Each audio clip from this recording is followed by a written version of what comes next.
Buenos días para todos, Dios los bendiga.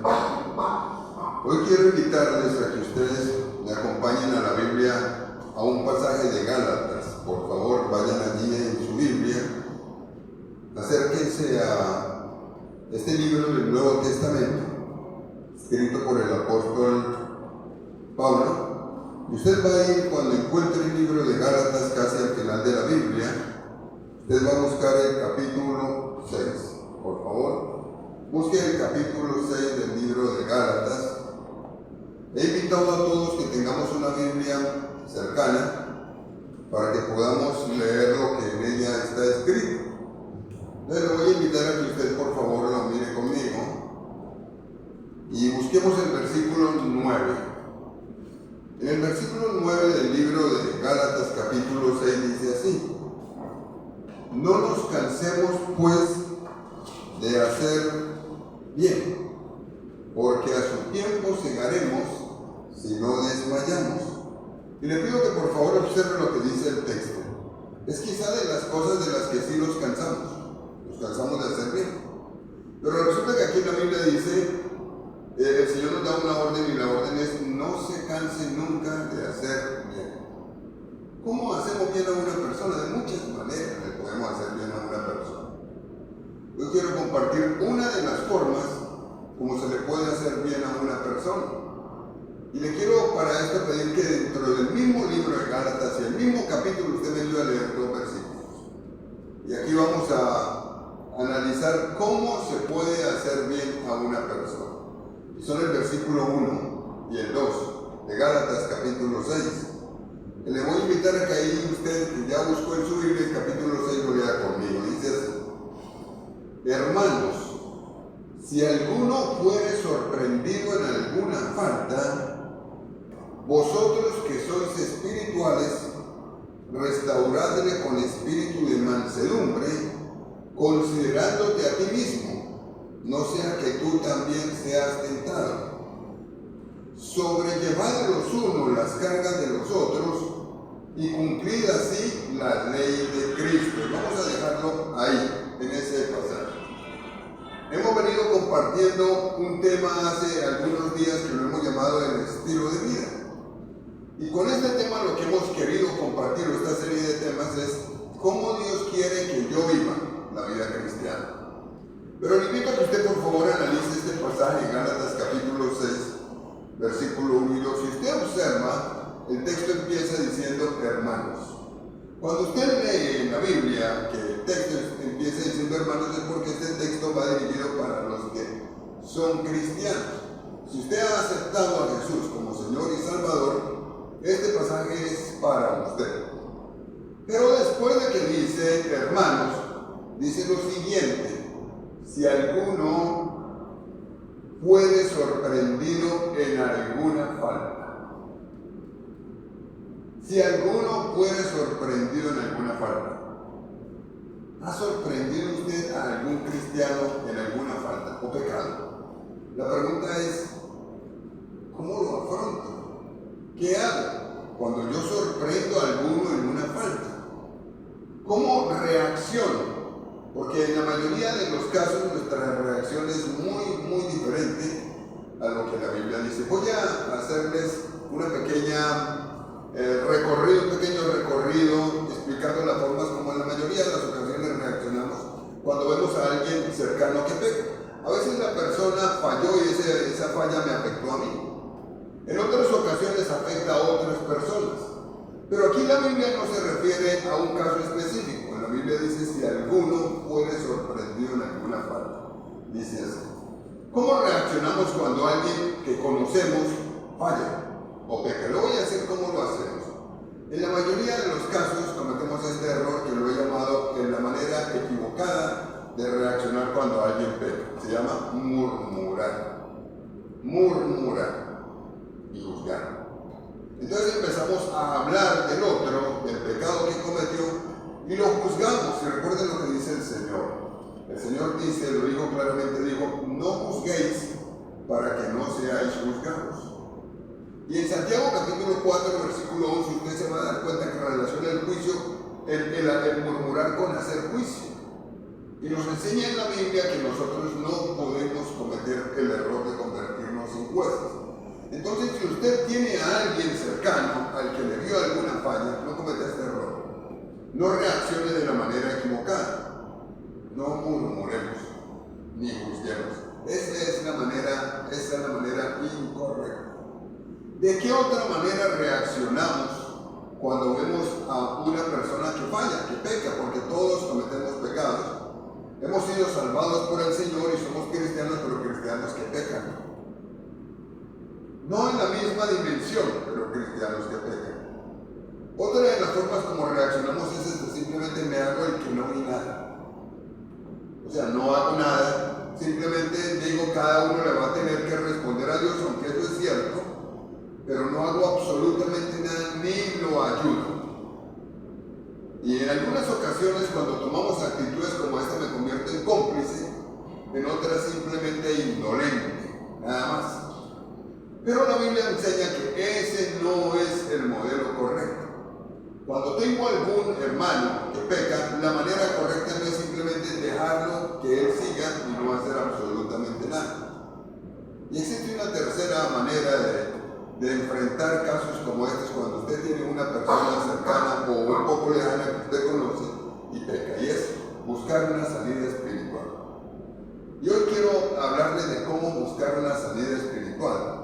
Cuando usted encuentra a una persona que peca y advertencias que la Biblia menciona.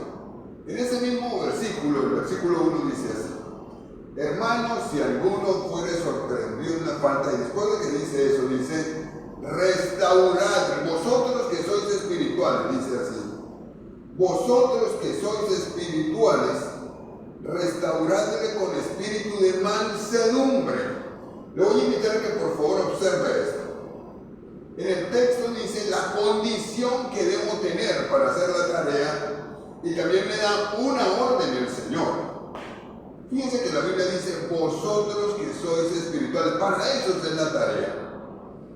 Y la orden es restauradle con espíritu de mansedumbre. ¿Cómo saber si yo estoy espiritual? Porque es que la tarea es para el que está espiritual. ¿Puedo acaso yo asistir a una iglesia y no ser espiritual? Es muy posible. ¿Puedo siquiera orar, hasta ayunar y no ser espiritual? Es posible que no lo sea. ¿Puedo a veces diezmar, ofrendar? Es más, cargar la Biblia, decirle a otro Dios lo bendiga y no ser espiritual. Es posible que no lo sea. ¿Cómo saber si una persona es espiritual? ¿O será que en mi concepto de espiritualidad es el verdadero y pues el Señor se tiene que ajustar a mi manera de pensar? Y si a mí me parece que una persona que se comporta medianamente bien es espiritual, entonces Dios tiene que aprobar lo que yo digo. No de ninguna manera. Realmente la diferencia entre una persona espiritual y otra, usted la puede definir o llevar solamente a una palabra, nada más.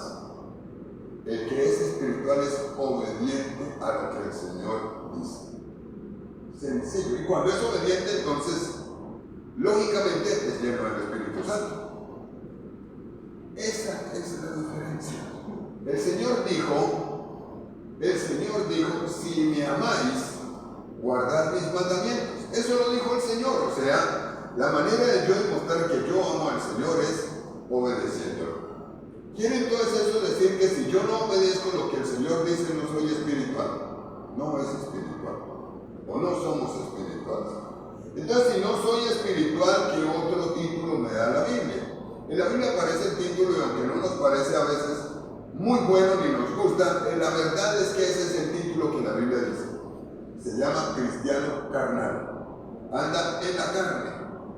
Bueno, y entonces, ¿qué más dice la Biblia al respecto? Voy a recordarles una enseñanza que el Señor dio en Mateo capítulo 7. Usted no lo va a buscar. La enseñanza se titula Los dos cimientos. ¿Usted lo recordará? Y en la Biblia el Señor dice que un hombre escuchó la enseñanza y la hizo. Y el Señor dijo, y a que escuche ya se lo voy a comparar a un hombre prudente, que edificó su casa sobre la roca. Y después menciona que vinieron vientos y lluvias y todo contra aquella casa y no cayó, porque estaba sobre la roca. Pero inmediatamente el Señor dice, pero también había un hombre que escuchó el mensaje y tomó la decisión de no obedecerlo. Entonces el Señor dice, a ese lo voy a llamar necio. Así dice. Y dice después, y también vinieron ríos y vientos y todo, y dieron con ímpetu contra aquella casa y cayó. Y fue grande su ruina. ¿Dónde estuvo la diferencia? Ambos escucharon el mensaje. Pero la diferencia entre el que era sabio, el que andaba espiritual, y el que no, estuvo simplemente en una acción. El uno tomó la decisión de obedecer.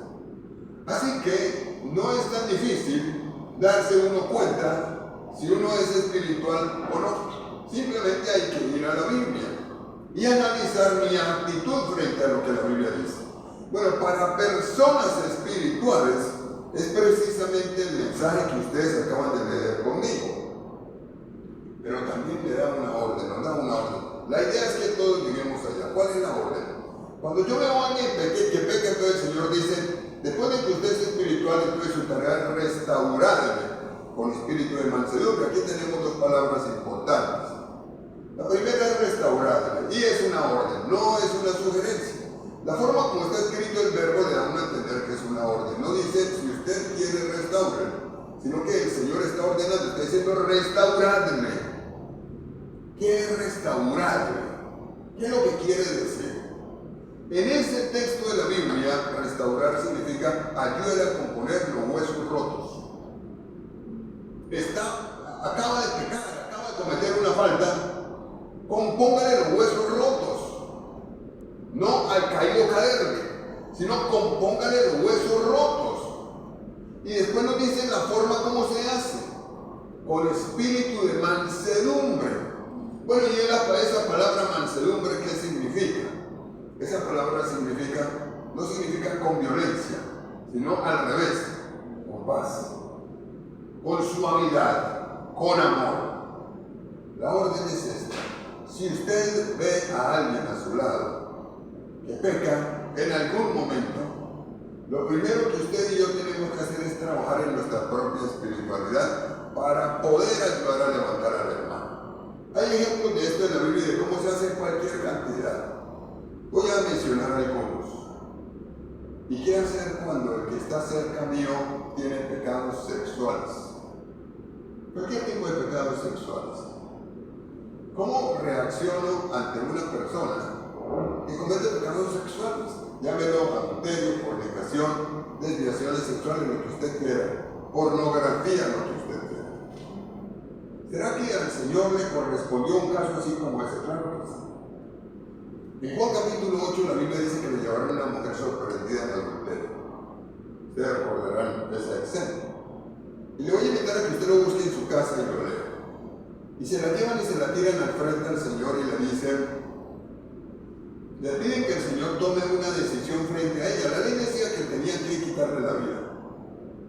Y el Señor lo primero que dice cuando está ahí tirado y se lo llevaron una cantidad de personas para que él tomara la decisión, le dijo, el que esté libre de pecado tiene la primera piedra. En otras palabras, lo que el Señor dijo es, lo primero que hay que hacer aquí es quitar el juicio, no juzgar. El que esté libre de pecado tiene la primera piedra.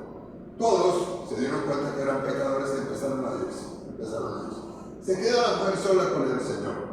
El Señor podía haber aprovechado la oportunidad para darle una buena llamada de atención, pero le dijo, mujer, ¿dónde están los que te condenaban? Ninguno ha quedado. Y ella le dijo, ninguno, Señor. Y el Señor le dice, ni yo te condeno. Vete y no peques más. Le aseguro que esa mujer fue diferente. De ahí en adelante. Bueno, a eso nos está llamando el Señor, no a condenar, sino a ayudar a levantar. A eso nos está llamando el Señor precisamente.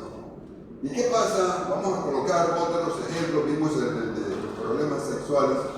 Si usted se encuentra con alguien que hasta habla mal del Señor, cristiano, en algún momento tuvo algún encuentro y habló mal del Señor, hasta maldijo, o cosas así por el estilo. ¿Qué hacer? Lo señalamos, lo juzgamos, lo criticamos. Eso le pasó al apóstol Pedro cuando negó 3 veces al Señor. Y en la tercera vez, en uno de los evangelios dice que maldijo. Aparte de que negó, maldijo. No me imagino cómo quedó el apóstol Pedro, porque también en la Biblia dice que cuando él termina de negar al Señor, el gallo canta, como el Señor le había dicho, el Señor voltea y lo mira. No me quiero ni imaginar la culpa que él sentía. Es posible que usted se encuentre con personas que hasta han hecho eso, cristianos, y han hablado mal. ¿Qué hacer en situaciones como esta? Recuerden que el texto dice, hermanos, si alguno fue sorprendido en la falta. En Juan capítulo 21 dice, ¿qué hacer? Llega el Señor después de que resucita y lo llama aparte. Le dice, Pedro, recuerden, 3 veces había negado al Señor. Le dice, Pedro, ¿me amas más que estos? Y Pedro le dice, sí, Señor. Tú sabes que te amo, el que lo había negado antes. Y le dijo, apacienta mis corderos.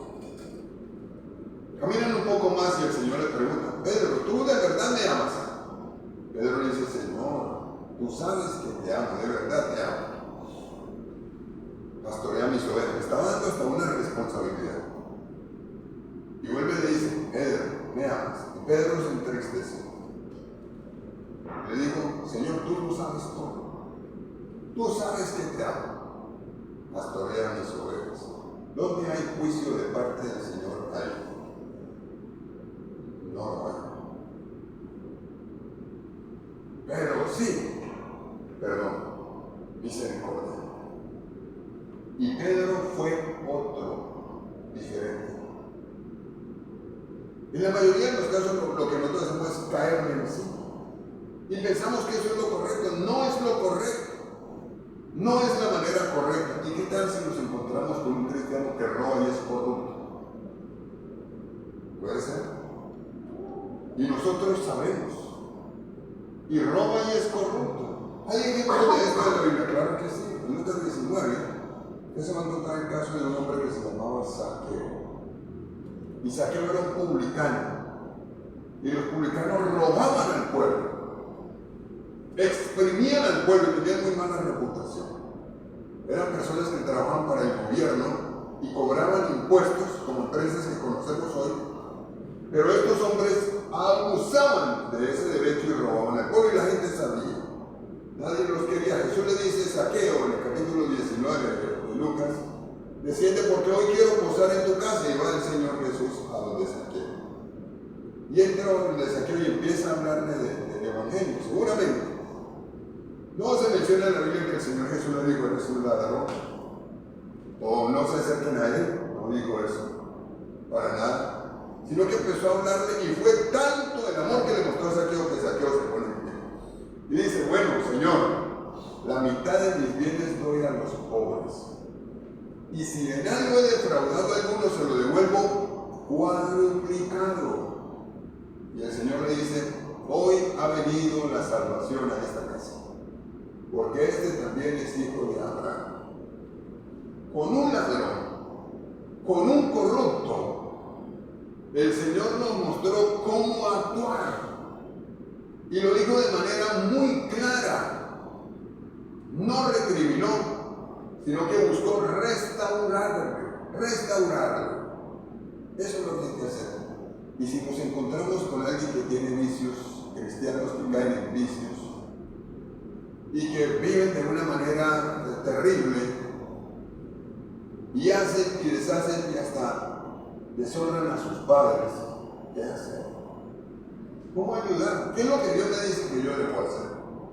Casos como este en la Biblia, claro, el hijo pródigo, recuérdenlo, Lucas capítulo 15. En la Biblia dice que le pide al papá la herencia y fue y vivió perdidamente. Perdidamente quiere decir que se metió en cuanta cosa había y cayó y se gastó, malgastó todo lo que tenía. Absolutamente todo. Después de que está en la ruina, vuelve a su padre y le dice, cuando se encuentra con su papá, que el papá era un hacendado, tenía muchos bienes y le dice, padre, he pecado contra el cielo y contra ti. No merezco ser llamado tu hijo. trátame como a uno de tus jornaleros. Pero cuando usted mire y lee en el texto, Lucas 15, la reacción del padre, el padre se le tira al cuello, lo besa y hace fiesta y dice: es que mi hijo estaba perdido y lo hemos hallado.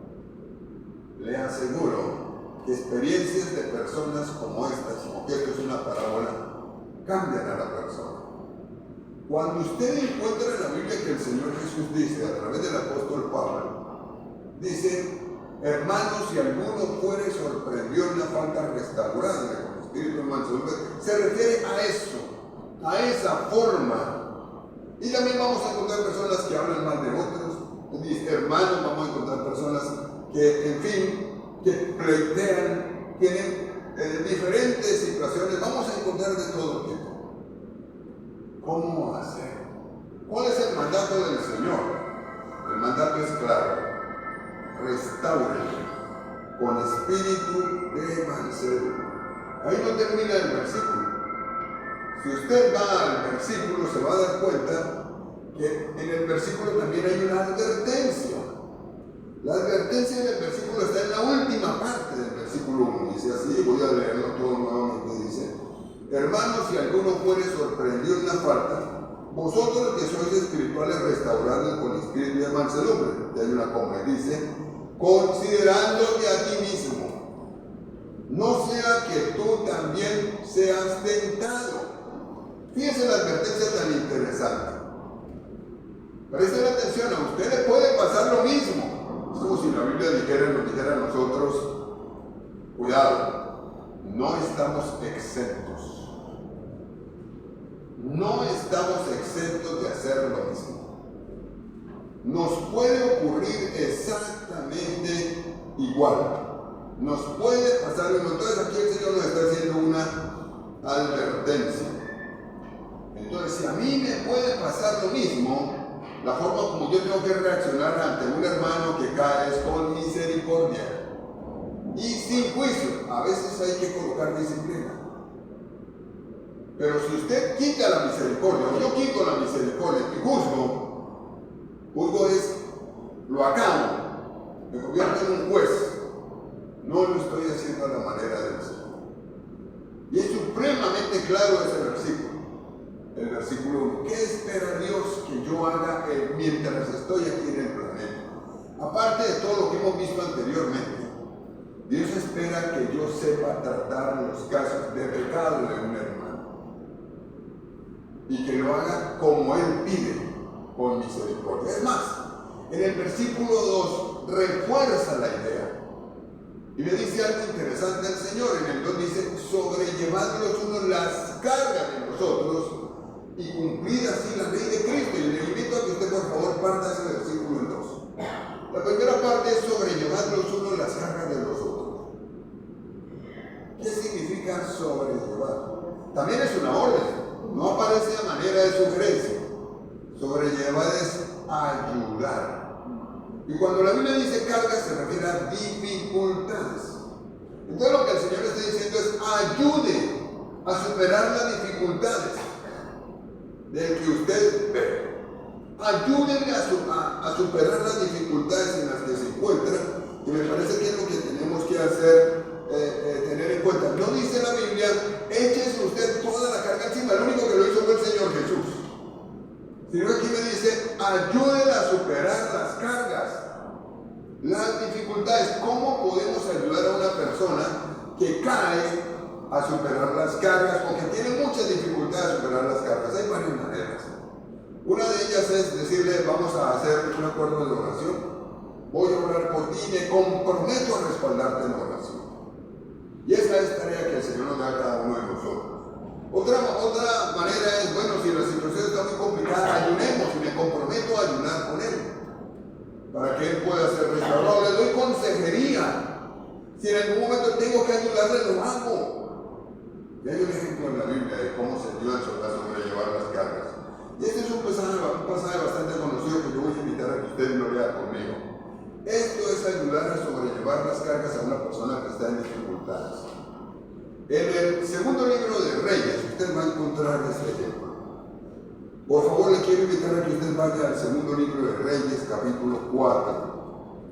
Y van a leer conmigo una historia muy conocida que se llama El aceite de la viuda. Yo lo voy a leer desde acá. Le voy a invitar a que usted se dé cuenta cómo Eliseo ayudó a sobrellevar las cargas a una viuda que estaba en una situación bastante complicada. Empecemos por leer la enseñanza, dice así. En el versículo 1 dice: una mujer de las mujeres, de los hijos de los profetas, clamó a Eliseo, segundo de Reyes 4, del 1 al 7. Voy a volver a leer, dice así. Una mujer de las mujeres de los hijos de los profetas clamó a Eliseo diciendo: tu siervo mi marido ha muerto, y tú sabes que tu siervo era temeroso del Señor, y ha venido el acreedor para tomarse 2 hijos míos por siervo. Vamos a parar ahí por un momento. Analicemos cuál era el problema que tenía. La dificultad no era pequeña. Lo primero era que el esposo se le había muerto, y quedar en una etapa de viudez es muy difícil, muy complicado. Aparte de eso, el esposo no le había dejado bienes, sino deudas. La situación era tan compleja que no solamente se quedó sola, sino que se quedó con deudas. No solamente eso, tenía un problema más. Los acreedores no tenían misericordia. Ese era un problema más. Le vienen los acreedores y le dicen: danos 2 hijos como esclavos para pagar la deuda. Esa era una situación bien grave. Aparte de viuda, con deudas, y le iban a llevar 2 hijos como esclavos. ¿Por qué 2 hijos? Porque es que en la época anterior, en la época bíblica del Antiguo Testamento, las deudas se pagaban de la siguiente manera. Cuando usted tenía algún compromiso con alguien, tenía que pagar con dinero. Si no tenía dinero, entonces con tierras o animales. Y si no tenía ni tierra ni animales, entonces le tocaba pagar con su propio servicio como esclavo. Entonces, esta mujer no tenía ni dinero, ni tenía tierra, ni bienes, ni animalitos. Le tocaba pagar con 2 hijos como esclavo. Era una situación bien delicada. Tenía dificultades, pero por cantidad. Ahora usted va a leer conmigo los siguientes versículos. En el 2 dice: y ella va donde Eliseo y le pide que lo ayude. Y Eliseo le dice: ¿qué te haré yo? Declárame lo que tienes en casa. Y ella le dijo: tu sierva ninguna cosa tiene en casa sino una vasija de aceite. Y él le dijo: ve y pide para ti vasijas prestadas de todos tus vecinos, vasijas vacías, no pocas. Entra luego y enciérrate tú y tus hijos y echa en todas las vasijas, y cuando una esté llena, ponla aparte. Y se fue la mujer y cerró la puerta, encerrándose ella y sus hijos, y ellos le traían las vasijas y ella echaba del aceite. Cuando las vasijas estuvieron llenas, dijo a uno de sus hijos: tráeme aún otras vasijas. Y él dijo: no hay más vasijas. Entonces cesó el aceite. Vino ella luego y lo contó al varón de Dios, el cual dijo: ve y vende el aceite y paga a tus acreedores, y tú y tus hijos vivid de lo que quede. Yo quiero pedirle que usted observe cómo se ayudan a sobrellevar las cargas. Seguramente Eliseo no tenía cómo ayudarle con la deuda que tenía, pero era una persona de oración, y resulta que la ayudó a salir de las dificultades. Le dijo algo que a ella no se le había ocurrido. Lo primero que le dice es: ¿qué tienes en tu casa como para que puedas pagar? Y ella dijo: no tengo nada, solo un poquito de aceite. El aceite era un elemento bastante preciado en la época, pero no tenía sino eso, no tenía ni comida. Entonces le dice el profeta, no la ignoró ni la recriminó, sino que le dice: búscate con todos tus vecinos vasijas prestadas, todas las que puedas. A nadie se le había ocurrido eso. Yo me imagino que a ninguno de nosotros se nos hubiera ocurrido algo así. Ni a ella se le había ocurrido. Va ella y busca todas las vasijas y le dice: luego te vas a encerrar y con la vasija que tienes, con el poquitico de aceite, vas a empezar a llenar las otras vasijas. Era todo un acto de fe, parecía una locura. Pero le dice: vas a empezar a llenar las vasijas, y empezó a llenar, y el aceite empezó a salir y a salir y a salir, y llenó una enorme cantidad de vasijas, hasta que acabó con todas las vasijas que había. Luego le dice a su hijo: hijo, tráeme más vasijas. No, mamá, ya no hay más vasijas. y el aceite paró. Fue la solución al problema que paró. Luego va alguien y busca al profeta y le dice: sígueme ayudando, ¿qué más hay? Tengo este problema, ¿y ahora qué? ¿Cuál es el siguiente paso? Y él le dice: ahora vas a salir a vender el aceite. Todo el mundo necesitaba aceite. Y cuando vendas el aceite y recojas el dinero, entonces vas y le vas a pagar a los peleadores. Y te va a quedar dinero para vivir. Eso es ayudar a sobrellevar las cargas. O sea, ayudar a que una persona encuentre solución para las dificultades. Y entonces, si usted observa, el Señor está diciendo lo siguiente: si alguno sorprendió en alguna falta, usted no lo va a juzgar. Usted tiene que ser espiritual y la orden es: restáurele con espíritu de mansedumbre. Considérese, a usted le puede pasar lo mismo. Ayúdenlo a salir de las dificultades.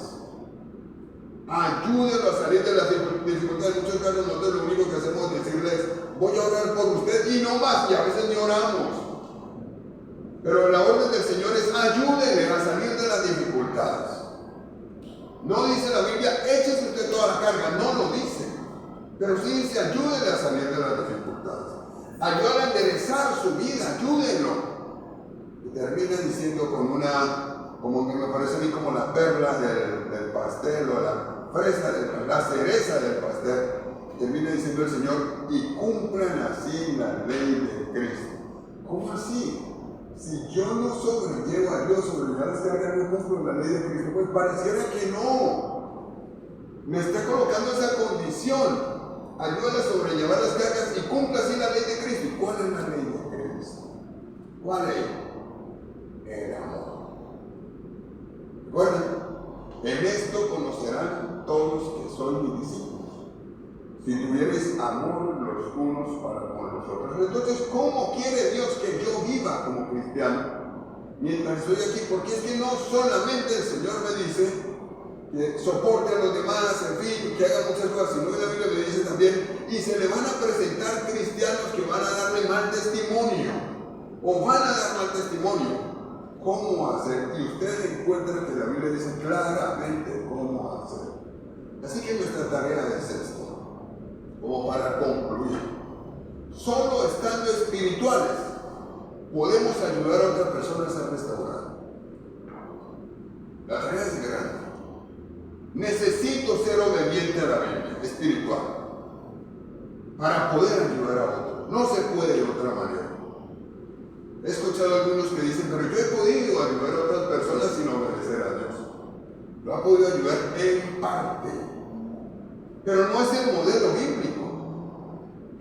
Vosotros que sois espirituales, restauradle con espíritu de mansedumbre. Entonces me está haciendo un llamado al Señor: busque primero su espiritualidad para que usted pueda ayudar a restaurar a muchas personas. Hoy día tenemos muchas personas a nuestro alrededor que usted no sabe, pero están pasando por unas dificultades terribles. Están cayendo a veces en problemas y hasta en desobediencia a Dios, y nadie está haciendo nada.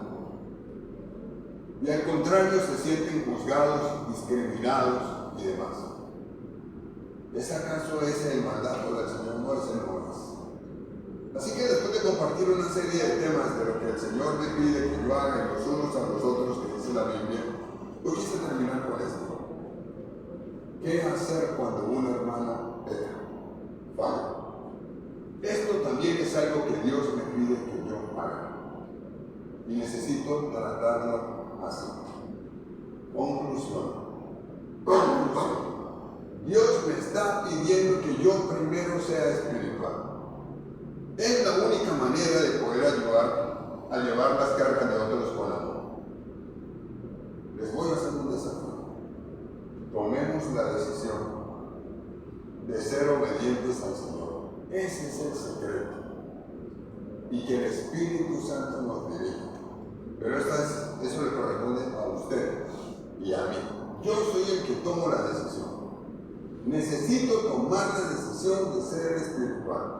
Si hasta este momento he mirado la Biblia como algo que yo puedo cumplir en algunas partes y en otras no, o pienso que simplemente puedo negociar de esa manera con el Señor, está equivocado, estamos equivocados.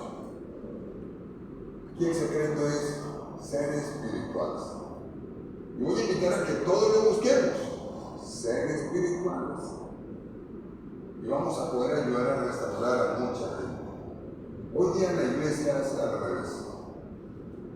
Juzga, critica, señala y aparta. Nunca va a encontrar ustedes en el Señor, ni como mandato del Señor, sino al contrario. Sea espiritual, ayúdenlo, restáurelo con amor, con misericordia, ayúdenle a encontrar solución a los problemas y cumpla así la ley de Cristo, que es supremamente clara. Tenemos una tarea, se va a encontrar a su alrededor personas que le van a fallar, a veces muy cercanos, otros no tanto, pero usted los va a ver. Cuando eso le ocurra, acuérdese de Gálatas 6, el 1 y el 2. Y eso es lo que Dios quiere que usted y yo hagamos. Le voy a invitar a que oremos hoy.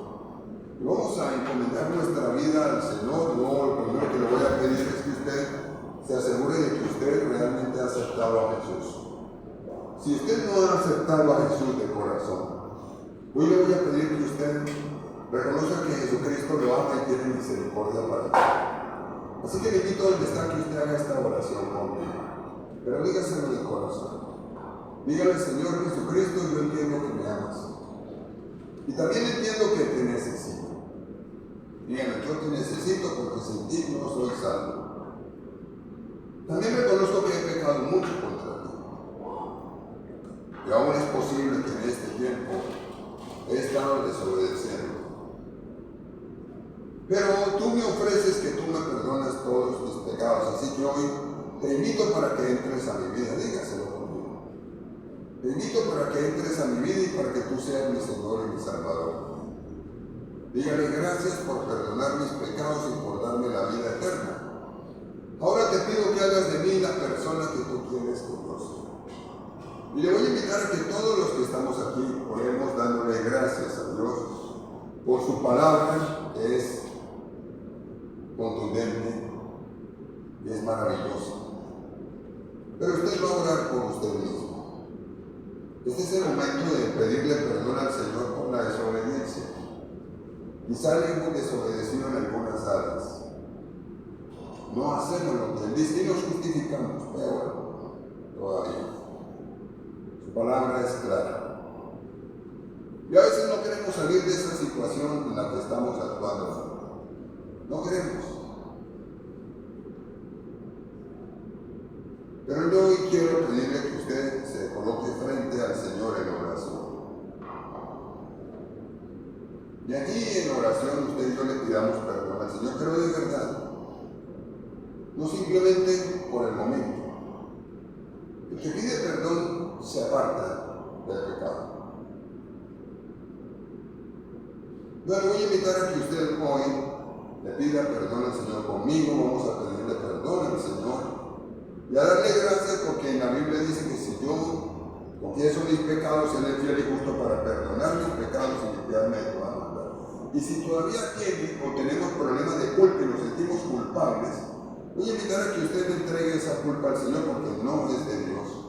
Ni siquiera el Señor nos culpa. Así que usted y yo vamos a renunciar a la culpa en el nombre de Jesucristo el Señor. Y vamos a pedirle al Señor que el Señor nos ayude.